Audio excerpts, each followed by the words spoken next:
Hey guys, and welcome back to another Unfiltered Gamer card game review. Today up on the chopping block is a game made by Yeah Play Games, and it is called Monsters in the Elevator. Monsters in the Elevator is a game for 2 to 6 players, takes about 10 minutes to play, and really it's for all ages. Monsters in the Elevator is a very simple game.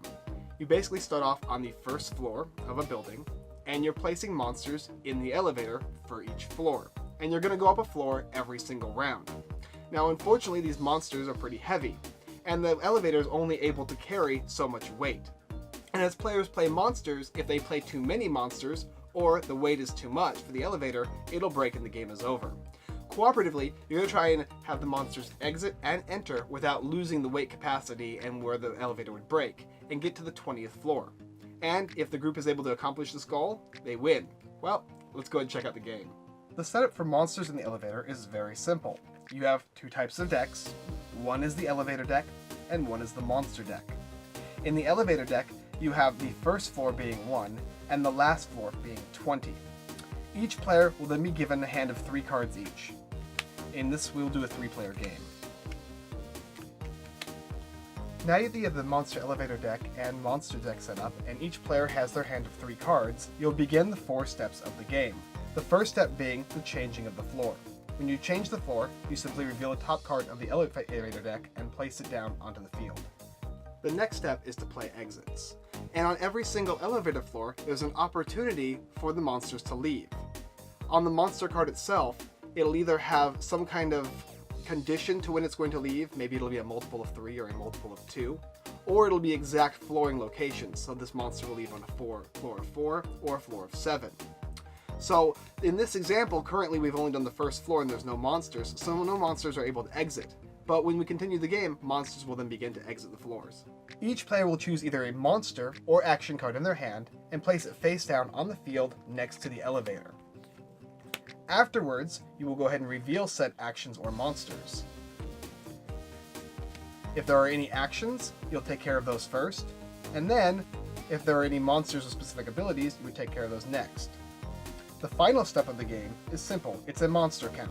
You add up the total number of monster points on the said monsters, 20, 10, and 10, equaling 40, and see if it meets the condition to continue playing. Now, if it goes over the amount of total capacity for the elevator, which is different depending on how many players, then the game is over and you lose. However, in this example with a 3-player game, the total capacity is 150, and thus 40 is okay, so we move back to the changing of the floor. When players place cards face down, they're generally monsters, and monsters look just like this. This monster specifically is called Mongo, and he's a huge one. Actually, he costs 50, and 50 is a lot because that's basically the total amount of points a single player can have queued on the floor of said space. And if in a 3-player game you have 150 points, 3 Mongos, that's all it can fill. So he would exit on 5 or 13. There are also smaller monsters like Beastly, who's still 40, which is still quite a bit, but not as bad as Mongo, and Schnorf, who's 30, and Ziglet, who's 10, as well as Fizzcrib, who's 20. Now the difference between this one and the ones I just previously shown you is this monster will exit on a floor that is a multiple of 4. So he would leave on 4, 8, 12, so on and so forth. Now, players aren't always going to be playing monster cards when placing cards face down into the elevator. Sometimes they're going to be these action cards. And action cards do a variety of things. For instance, this one is called Emergency. And Emergency allows you to exit one monster of your choice. This one over here is called Flatulence. If a monster farts, everybody's getting out, and so this makes every single monster exit. And here's another one, Going Up, +2. Now some of them say +2, -2, +1, -1. This one specifically says +2, which means that basically you have the elevator move up 2 spaces for free, and you play whatever exits happen, and then the game would continue. And that's basically action cards, as opposed to monster cards. Okay, moving ahead in the game. Now we have gotten to 4-4, and we are now about to change the floor, step 1. So we take another one of the elevator cards and place it right on top. Now it is floor 5. Going to the exit phase, since we couldn't do it on the first round because there were no monsters, now let's show you how it works. Now that we reached floor 5, we're going to play exits. We're going to look at all the monsters and see if any of them leave. This one says exit floor 5 or 11, floor 5 or 11, 7 and 15, 7 and 15. So, these two monsters, because we are now on floor 5, will exit and be discarded. The game will continue as players change the floors of the elevator, have the monsters leave via the exiting phase, and then place new monsters, finally tallying up the score, hoping that the capacity hasn't been reached, and proceeding to the next floor. Now there's a bunch of different degrees of difficulty in the game, so as you can actually have all the floors be jumbled up and only floor 20 being on the bottom of the deck, or simply 1 through 20. You can also remove certain action cards or monster cards to make it a little more difficult as well. But that's basically how you play Monsters in the Elevator. Let's go ahead and see what I think about it. Monsters in the Elevator is an extremely cooperative game. You're basically praying to goodness sake that you can get to the 20th floor without reaching capacity. And if you don't, you all lose together, and you can all win together. So it kind of works out either way. It's a very easy game. The way it's set up is made for really young kids. However, changing the difficulty works fantastically. You can simply remove table talk, which means you can no longer tell people what you're playing or how you're going to play them. And so when you get cards like these action cards that make you remove monsters from the elevator, or remove a single monster, or switch up a monster from your hand, as well as a couple other really cool actions like moving the elevator up and down floors, that can change the way the game is played. The art is fun. If you like little kid style games, this is basically little kid style art. You've got these little monsters that remind me of when I was a kid, the real monster style kind of a game.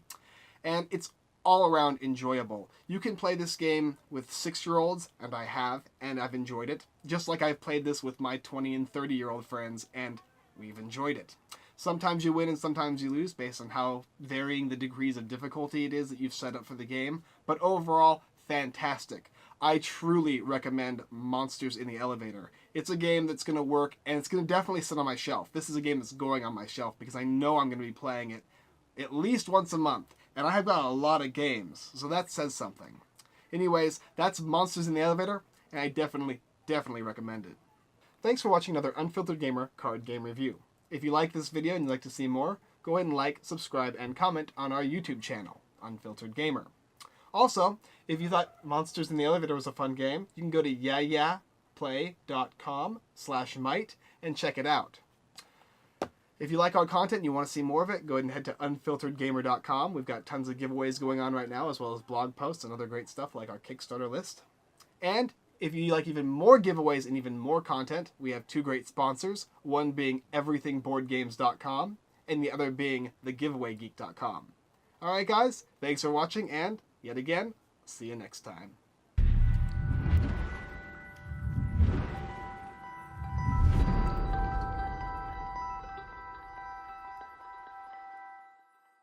For 2 to 5 players, is it 2 to 5? It's 2 to 6, 7 and up. Okay.